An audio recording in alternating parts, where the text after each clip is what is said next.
people that knows the land, that resists for the land, that offers millions of martyrs for the land.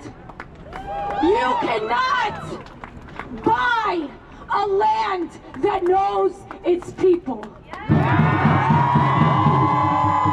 cannot buy a land that nurtures its people.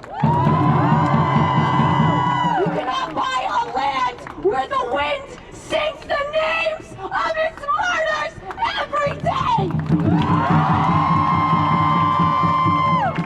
Palestine is not for sale. Palestine is not for sale. Palestine is not for sale. Palestine is not for sale. Palestine is not for sale. Palestine is not for sale. Palestine is not for sale. Palestine is not for sale. Palestine is not for sale. Palestine is not for sale. We won't give up. We will not fail. We won't give up. We will not fail. Palestine is not for sale. Palestine is not for sale. Get in my yell, in my yell. Get in my yell, in my yell. Palestine Arabia. Palestine Arabia.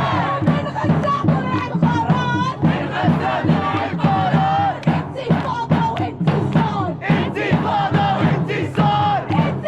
انتفاضة وانتصار. غزة is not for sale. غزة is not for sale. غزة is not for sale. غزة is not for sale. غزة is not for sale. غزة is not for sale. Donald Trump belongs in jail. Donald Trump belongs in jail. Gaza is not for sale. Gaza is not for sale. Gaza is not for sale. Gaza is not for sale. With that being said, join me in welcoming our next speaker from the Palestinian youth movement. Free, free Palestine! Free Palestine! Free, free, free Palestine! Free Palestine! Free, free Palestine! Free Palestine! Free, free, free Palestine! Free Palestine! From the river to the sea! From the river to the sea! Palestine will be free! Palestine will be free! From the river to the sea! From the river to the sea! Palestine will be free! Palestine will be free! Palestine will be free! Palestine will be free! Thank you everyone for coming out here. I'm an organizer with the Palestinian youth movement. And we're a grassroots, independent and transnational organization of Palestinians and Arab fighting for the liberation of our homeland and our people from the Zionist entity and from imperialism. After spending nearly $23 billion in US aid alone, Benjamin Netanyahu, the criminal, the war criminal Benjamin Netanyahu, comes here to our city, defeated and humiliated, begging for more. Trump invited a war criminal who has an arrest warrant against him for his crimes against the Palestinian people. Shame! Shame! Despite 15 months of destruction and devastation and depravity, and despite US diplomatic and military and financial cover in orchestrating this genocide in Gaza, the Zionists failed to crush the Palestinian people. Of course they failed. I recall the Zionists vowing that they would destroy resistance and return their hostages by military force and ethnically cleanse Gaza and depopulate it and settle the north, but of course they failed. From the outset of this war, Israel sought not only to destroy every facet of Palestinian life and resistance, they also, in the words of our late martyr Walid Daqqa, sought to sear Palestinian consciousness with defeat.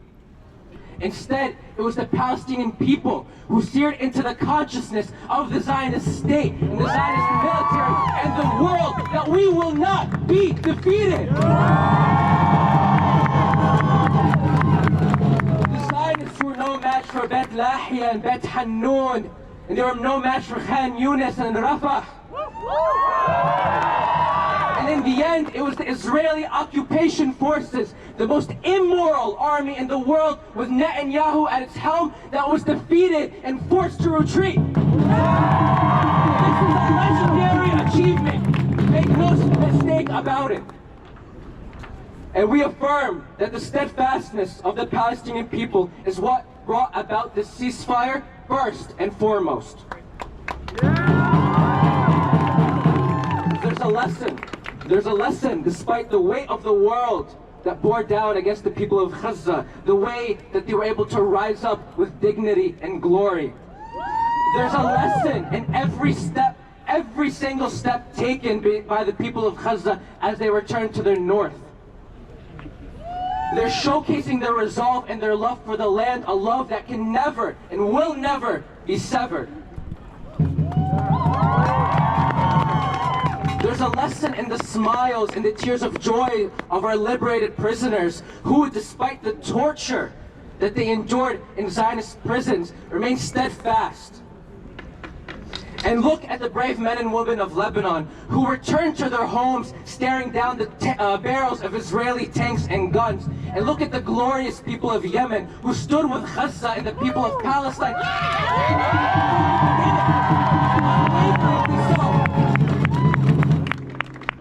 How do you defeat such people? Can these people be defeated? No! Can these people be defeated? No! Will we be defeated? No!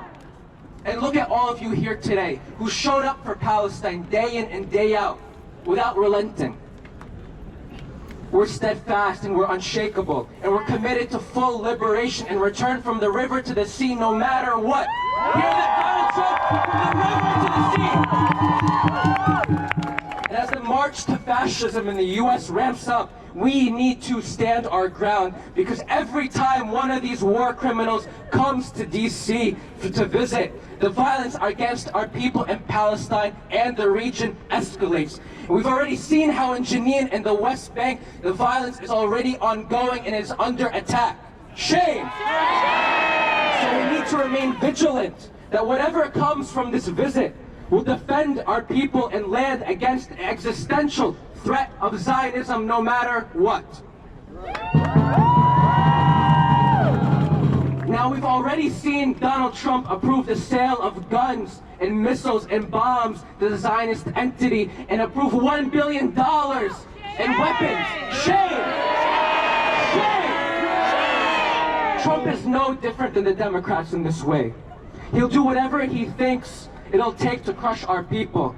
But we know better that no amount of armed deals will kill the essence of resistance. We've even seen Donald Trump targeting migrant communities here at home at an alarming rate. His crackdown on free speech and on pro-Palestine activists is already underway. Shame! Shame! Will he silence us? No! Will he silence us? No! Will he silence us? No! His tyrannical executive orders are meant to scare us and fracture us and weaken us. But any and every action he takes will be met with courage and vigilance and determination and resilience on our part. Now, more than ever, we need people power, unity, and solidarity. Trump can't displace, there's a lot of talk about it now, but Trump cannot displace the people of Gaza to Egypt or Jordan. He never will. He can try, but he won't. Our people will never relinquish their land. 6 Hiroshima bombs couldn't remove the Palestinian people from our land. They stood firm and steadfast.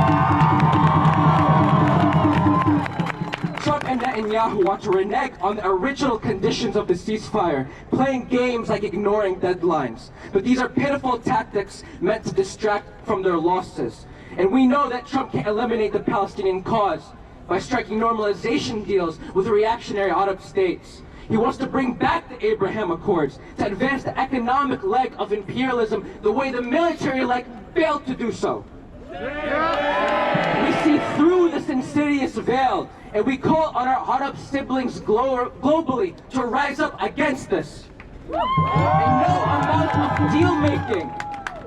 of deal making will break the ties between all Arab and our united fight against Zionism and imperialism. Palestine was and remains at the forefront of liberating the entire region from imperialism and Zionism. And Trump cannot defeat the movement for Palestine here in North America, a movement that has grown and will continue to grow and stand together and to fight back against his tyranny. And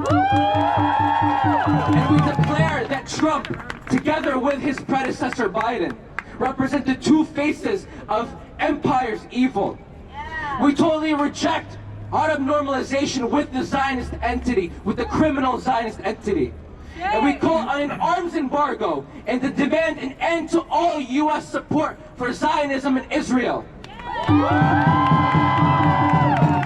We demand that Netanyahu be arrested for the crimes that he committed against the Palestinian and Arab people. Shame! And we believe that no matter what happens through this meeting, no matter what happens, we've already seen it, that no Zionist leader and no U.S. president can kill the Palestinian cause, no matter what. No matter how hard they try, our people will fight for liberation and for return. Because our victory is promised and our victory is coming, and we've already taken one step closer to it. Does Donald Trump really think he can erase Gaza? Does Netanyahu think he can really erase Gaza? I can't hear you. Long live the people of Gaza. Long live the people of Palestine, the land of martyrs, the land of honor, the land of dignity, and the land where Zionism and imperialism